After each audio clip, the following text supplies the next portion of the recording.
In the last video, we discussed what is a catalyst and what is a catalytic property, and what are the different types of catalyst and what are the different types of catalysis. And we found that there are two important type of catalysis. That means first one is a homogeneous catalysis, and the other is a heterogeneous catalysis. And it is very important fact that how the mechanism of the catalytic action is to takes place. And in this video, we are explaining the two theories which is related to the homogeneous catalysis, and the next is a heterogeneous catalysis. An intermediate compound formation theory is an important theory which is applicable to homogeneous catalysis, and adsorption theory is the important theory which can be applicable to the heterogeneous catalysis. Out of that, first one is intermediate compound formation theory. Okay, what is an intermediate? We know that in a reaction, intermediate will formed. What is an intermediate? It is an unstable compound which is of having lesser energy. That means it is not the product. In a reaction, if you are considering a reaction, A plus B plus gives C in the presence of a catalyst. That means C is a product. In that reaction, we cannot see an intermediate, but an intermediate is existing in its mechanism. So that is called an intermediate. That means it is an unstable compound which is having a lesser energy. For this theory, the three important points are there. So I will explain each one by each. First one, the catalyst react with one of the reactant to form an unstable intermediate compound. നമ്മൾ എടുക്കുന്ന ഒരു catalyst, ഇപ്പോൾ ഞാൻ ഒരു reaction consider ചെയ്തു, A plus B gives C ആണെന്ന് വിചാരിക്കുക. The catalyst is reacting is one of the reactant. Only one of the reactants is getting reacted with the catalyst, and it forms an unstable intermediate compound. Second one, the formation of this intermediate compound requires a lesser energy than needed for an actual reaction. Normally, ഒരു actual മൊത്തം reaction അല്ലെങ്കിൽ complete reaction നടക്കുന്ന അത്രയും energy ആവശ്യമില്ല എന്തിനു വേണ്ടിയിട്ട്, in order to the formation of an intermediate. So the intermediate compound will be very fastly formed by just because and only a lesser energy is needed for this purpose. And the third point is the intermediate compound formed is an unstable and is combined with other reactant to form the final product, and the catalyst is regenerated. ആ form നേരത്തെ form ചെയ്തിട്ടുള്ള less energy needed ആയിട്ടുള്ള unstable ആയിട്ടുള്ള intermediate എന്ത് ചെയ്യില്ല, അവിടെ stable ആയിട്ട് നിൽക്കില്ല. It is then again combining with other reactant and it is foaming the final product which we want, and the catalyst will be regenerated. We know that what is a catalyst, it can be regenerated without undergoing any chemical change its own. Okay, this can be explained by the two mechanism. Okay, in the simple, a catalyst provide an alternate pathway for the reaction to proceed the lower activation energy. That is a major importance of the catalyst. That means it is giving an alternate pathway for the reaction. And the mechanism one consists of the two step in which A plus B gives AC. But AC എന്ന് പറയുന്നത് എന്താണ്? It is an intermediate compound. Second step എന്ന് പറയുന്നത് that intermediate compound is again combining with or again reacting with the next reactant, that means B, and it gives a product AB, and it is regenerating the catalyst C. So these are the two reactants, A and B. Okay, A and B is a two reactant, and AB is the product, and C is the regenerated catalyst. നമ്മൾ ഒരു overall reaction എഴുതുന്നുണ്ടെങ്കിൽ what we are getting, it means A plus B gives AB and C is the catalyst. So this is the first mechanism through which this theory can be explained. And the next mechanism is, ഇനി അത് മാത്രമല്ല direct ആയിട്ട് നടക്കാം. First സ്റ്റെപ്പിൽ എന്ന് പറയുന്നത് A is a reactant, B is another reactant, and C is a catalyst. ഈ രണ്ട് റിയാക്ടന്റുമായിട്ട് കാറ്റലിസ്റ്റ് എന്ത് ചെയ്യുന്നു, കമ്പൈൻ ചെയ്യുന്നു, and it is forming an intermediate compound ABC. ABC is a intermediate compound, and in the second step, this intermediate compound is undergoing reaction to give product AB, and the C is getting regenerated. Again, if we are writing the overall reaction, we will get the equation as A reactant combined with the B reactant in the presence of the catalyst C, and it gives a product AB. So this is the two mechanism through which this theory can explain. We can show two examples. The first example is O2 plus 2NO gives 2NO2. Here O2 is a reactant 2NO is a catalyst and 2NO2 is an intermediate compound formed here. Again, this 2NO2 is combined with the second reactant and you are getting the product that 2SO3 plus 2NO. The overall reaction can be written as 2SO2 plus O2 giving 2SO3 in the presence of NO. Here we used the first mechanism. This mechanism is used here. Okay.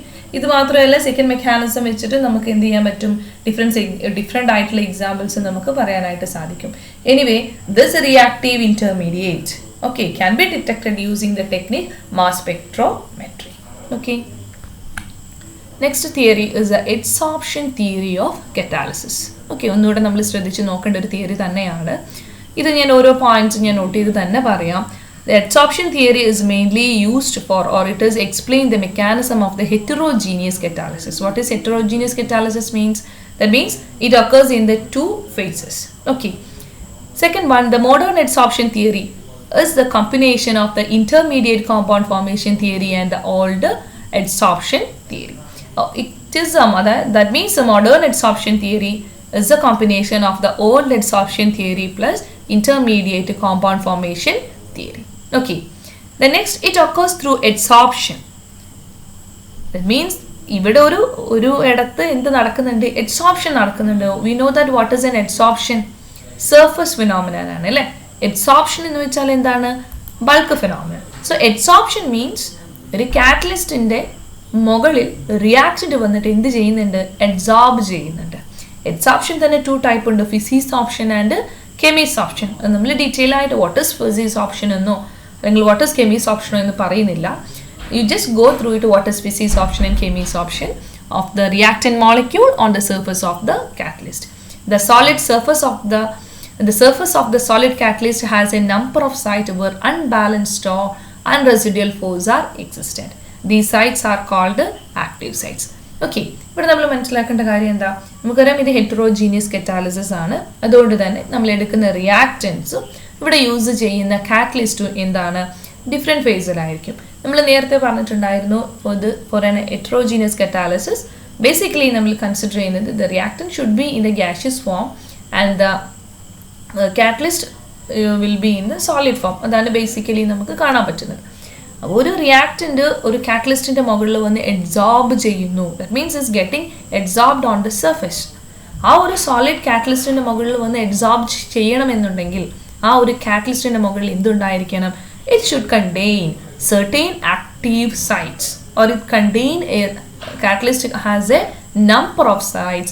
ഇങ്ങനെയുള്ള സൈറ്റ്സുകൾ ആയിരിക്കണം where unbalanced residual forces are existent and these sites are called the active site. So what is an active site? It is a site where unbalanced or residual forces are existent and there is a possibility for the reactant molecules to adsorbed on that sites. That is called the active sites. Okay. Next is the reactant molecule can be held by these surface forces at the active centers. ഈ reactant molecules എന്ത് ചെയ്യുന്നു, അത്തരത്തിലുള്ള സെന്റേഴ്സിൽ, that means active സെന്റേഴ്സിൽ എന്ത് ചെയ്യുന്നു, അവിടെ held ചെയ്യുന്നു, ആ ഒരു സർഫസിൽ അവിടെ നിൽക്കുന്നു. ഇനി നെക്സ്റ്റ് പോയിന്റിലോട്ട് വരാം. ഇനി എങ്ങനെയാണ് ആക്റ്റീവ് സൈറ്റ്സ്, അതായത് ഒരു കാറ്റലിസ്റ്റിൻ്റെ മുകളിലുള്ള ആക്റ്റീവ് സൈറ്റ്സ് എന്തിനെ ഡിപ്പെൻഡ് ചെയ്യുന്നു എന്ന് വെച്ചിട്ടുണ്ടെങ്കിൽ it depends upon the nature of the catalyst. ഏത് കാറ്റലിസ്റ്റ് ആണോ, ഏത് ടൈപ്പ് കാറ്റലിസ്റ്റ് ആണോ, that means the active sites that present on the catalyst depend upon the nature of the catalyst. Okay, the next one, its method of preparation. That means how that catalyst is formed. Just as a method is different, the number of active sites will be different. So the method of preparation is very important in the case of the active sites that present in a catalyst. And the last one is and its treatment before use. എല്ലാ കാറ്റലിസ്റ്റിനും ഒരു ചെറുതായിട്ടൊരു treatment ചെയ്യുന്നുണ്ട്. So that treatmentum എന്തിനുള്ള ഒരു reason ആണ് the presence of an active sites in the catalyst. So these are the 5 points that related to the adsorption theory of catalysis. Next നമ്മൾ ഈ ഒരു ഹെറ്ററോജീനിയസ് കറ്റാലിസിസിൽ യൂസ് ചെയ്യുന്ന മെക്കാനിസത്തിൻ്റെ കുറച്ച് സ്റ്റെപ്പുകളാണ് പറയുന്നത്. ഫസ്റ്റ് സ്റ്റെപ്പ് എന്ന് പറയുന്നത് ആ സമയത്ത് നമ്മൾ ആലോചിക്കേണ്ട കാര്യം എന്താണ്, ഹെറ്ററോജീനിയസ് കറ്റാലിസിസിൽ നമ്മൾ യൂസ് ചെയ്യുന്ന കാറ്റലിസ്റ്റ് സോളിഡ് ആണ്. ഇവിടെ യൂസ് ചെയ്യുന്ന റിയാക്റ്റൻസ് എന്താണ്, gaseous state ആണ്. അങ്ങനെയാണെങ്കിൽ there is a possibility for the diffusion of the reactant molecules to the surface of the catalyst. First step is the diffusion of catalyst to the surface. Reactant molecule എന്ത് ചെയ്യുന്നു? നമ്മൾ gaseous ആയിട്ടുള്ള reactant molecule is getting diffused to the solid catalyst surface and it getting diffused at the surface of the catalyst. ഈ ഒരു റേറ്റിനെ എങ്ങനെ എത്രമാത്രം diffuse ചെയ്യുന്നു, എത്രമാത്രം അബ്സോർബ് ചെയ്യുന്നു എന്നത് എന്തിൻ്റെ ബേസിസിലാണ്? It is getting influenced by the bulk absorption and by the thickness of the border layer. So this is the first step. That means the reactant molecules is getting diffused towards the solid catalyst and it is getting nearer to the surface of the catalyst. And it depends upon, it will influenced by the bulk absorption and by the thickness of the border layer. And the second one, the second step is the adsorption. Okay, diffuse ചെയ്ത് വന്നിട്ടുള്ള gas ഒരിക്കലും solid ആയിട്ടുള്ള കാറ്റലിസ്റ്റിന്റെ അടുത്ത് വെറുതെ നിൽക്കില്ല. What will happen? The next thing is happening is that adsorption will take place. That means adsorption of the reactants on the surface of the catalyst. Adsorption തന്നെ നമുക്കറിയാം, it is undergoing physisorption and chemisorption. അപ്പോൾ firstly എന്താ ചെയ്യുന്നത്? Reactant molecule firstly is absorbed, physically absorbed on the surface. Normally അത് physically എന്ത് ചെയ്യുന്നു? കാറ്റലിസ്റ്റിന്റെ സർഫേസിൽ വന്നിട്ട്, അതായത് കാറ്റലിസ്റ്റിന്റെ ആക്റ്റീവ് സൈറ്റ്സിൽ വന്നിട്ട് കാറ്റലിസ്റ്റിന്റെ സർഫേസിൽ വന്നിട്ട് എന്ത് ചെയ്യുന്നു? ഫിസിക്കലി അബ്സോർബ് ചെയ്യുന്നു. What is the next step? ഇങ്ങനെ ഫിസിക്കലി അബ്സോർബ് ചെയ്തിട്ടുള്ള molecules then after that they are becoming chemisorbed. Chemisorption നടക്കുന്നു. ഓക്കെ, എന്ന് വെച്ചാൽ എന്താണ്? Bonds are formed as a reactant are adsorbed on the surface of the catalyst. As the reactant molecule undergo chemi-adsorption to the surface, the bonds are formed on the surface of the catalyst. That means these molecules then get adhered to the suitable sites. We know that where the reactant molecule is getting adsorbed, it is getting adsorbed on the active sites that is already present in the catalyst. So as it is getting diffused and it is getting adsorbed on the active site, the molecule is getting adhered to the suitable site available for the adsorption. And the next is the capacity of an atom or molecule to stick on the surface. That means how it is getting, how amount it is sticking on the surface is readily known as the sticking coefficient. So this term is very important. That means sticking coefficient. That means it is the capability of an atom or molecule. How the atom or molecule, how much or how amount the atom or molecule is sticking on that surface. That means that sticking on the active site of the surface of the catalyst. That term is called, it can be represented as the sticking coefficient. What is the next step?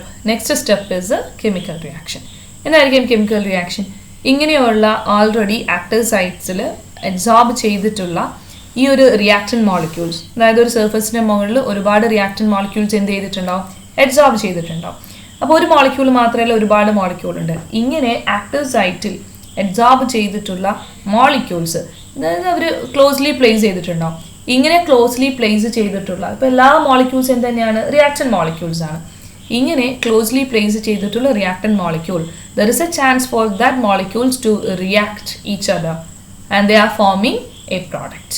Okay, that is the chemical reaction. നമുക്കറിയാം direct എന്തല്ല form ചെയ്യുന്നത്? Product അല്ല. അവിടെ എന്ത് ഉണ്ടാവുന്നുണ്ട്? അതിൻ്റെ മുൻപേ an intermediate compound is forming. Anyway, the molecules, the reactant molecules that stick on the active site or adsorbed on the active site of the surface is getting react with the nearby reactant molecules and an intermediate compound is forming. The chemi-sorbed molecule adjacent, it is very important, adjacent to each other react to produce the product. That means they are producing the product. The reactant when bound to the surface have a higher probability of reacting with each other. That means as they are placed each other in the sites, there is a higher probability of reacting with each other, and after the reaction they form an intermediate compound. That means a bonds form between the atom and the molecules on the exterior. What will happen if the product is formed? It means if the reactant molecules stick on the active site of the catalyst, as soon it adsorbed it reacts to the adjacent molecule react, then that means there is a higher probability to react, and after that it forms an intermediate or it forms a product. Then what is the next step? That means the desorption of product. Okay, desorption means it is reverse of the adsorption. ഇവിടെ നമുക്ക് വേണ്ട product എന്ത് ചെയ്തു, form ചെയ്തു, reactant molecules combine ചെയ്ത് product form ചെയ്തു. ഈ form ചെയ്ത പ്രോഡക്റ്റ് നമ്മളുടെ കാറ്റലിസ്റ്റിന്റെ കൂടെയാണ് നിൽക്കുന്നത്. പക്ഷെ നമുക്കറിയാം catalyst would not take part in the chemical reaction. Mean നമുക്ക് പ്രോഡക്റ്റ് വേറെയും കിട്ടണം, കാറ്റലിസ്റ്റിന് വേറെയും കിട്ടണം. എന്ത് ഓപ്ഷൻ മാത്രമേ ഉള്ളൂ? The product should be desorbed or it undergo desorption and the catalyst and the product should be separated. That is taking place here. Desorption occur ചെയ്യുന്നു എന്ന് വെച്ചിട്ടുണ്ടെങ്കിൽ the product molecule at the first came desorbed on the surface. After this procedure, the translational compound get desorbed from the surface, which over again become an obtainable for adsorption for other molecule to come. എന്ന് വെച്ചാൽ ഈ ഒരു surface, ആ ഒരു സർഫസിനകത്ത് പിന്നെയും reactant മോളിക്യൂൾസിന് എന്ത് ചെയ്യാൻ പറ്റും? അബ്സോർബ് ചെയ്യാനും ഇതേ പ്രൊസീജിയർ വീണ്ടും ഒക്കർ ചെയ്യാനും ചാൻസസ് ഉണ്ട്. That means the bonds are busted as the product desorbed from the surface. Then they then become physically absorbed and finally break free from the surface. Anyway, the only thing that you have to be thorough with that, as the product is formed at the site, after that the desorption will takes place. That means the catalyst and the product should be separated from the surface. The next or the last step is that diffusion of the product away from the surface. നമുക്ക് എന്ത് ചെയ്യാൻ പാടില്ല? നമുക്ക് ഉണ്ടായിട്ടുള്ള product കാറ്റലിസ്റ്റും ഒരുമിച്ച് കിട്ടിയാൽ പോരാ, അത് ഡീസോർബ് ചെയ്താലും അത് മാത്രം പോരാ. അത് എന്ത് ചെയ്യണം? It should diffusion of the product away from the surface. ഈ സർഫസ് നമുക്ക് വീണ്ടും എന്തായിട്ട് കിട്ടണം? വീണ്ടും മറ്റ് റിയാക്ഷന് വേണ്ടിയിട്ടുള്ള ഒരു സ്പേസ് ആയിട്ട് നമുക്ക് എക്സിസ്റ്റ് ചെയ്യണം. And the product should be separated. The product molecule diffuse away from the surface. The transitional compound then disintegrates to form the last product, which then disseminate out of their interior pores and outside the surface of the catalyst. The product are then desorbed from the surface of the catalyst. That means we are getting the product which is desorbed from the surface of the catalyst in such a way that the surface of the catalyst does not undergo any chemical change in this reaction. Instead, it forms as a main platform for the reaction to takes place. So here we can see a diagrammatic representation. Here you can see this is a catalyst which is used in a reaction. Mainly we represented it as a C, or in the general equation we represented this as a letter C. Here this is a surface of the catalyst which consists of an active sites. These are the active site that is presented in the catalyst. If this catalyst is used in a reaction or with the reactant molecules A and B, what will happen? First of all, we know that the adsorption of the reacting molecule will take place. That means the reacting molecule will adsorb on the active sides of the catalyst. Here the A and B are the two reactant molecule which is getting adsorbed on the catalyst. Next is that means the adsorption of the reacting molecule. Then what is the next step will forming? The next step is forming. They are forming a bond between the. That means the adjacent reactant molecule is getting reacting. That means that is the intermediate. The adjacent reactant molecule is getting reacting, and that means they are ready to form the products. That is a intermediate compound, but it will not exist there itself. Soon it will undergo the desorption of the product molecule. That means the product is formed there, and we can see that here the catalyst is separated, and the AB is a reactant, and the B product is again. That means AB is a product is formed. Okay, after the intermediate, it soon changes into the product, and the catalyst is separated out. So these are the two theories that we are explaining today, which is a very important for your exam. So be thorough with it. I think it is clear for you. Okay, have a good day.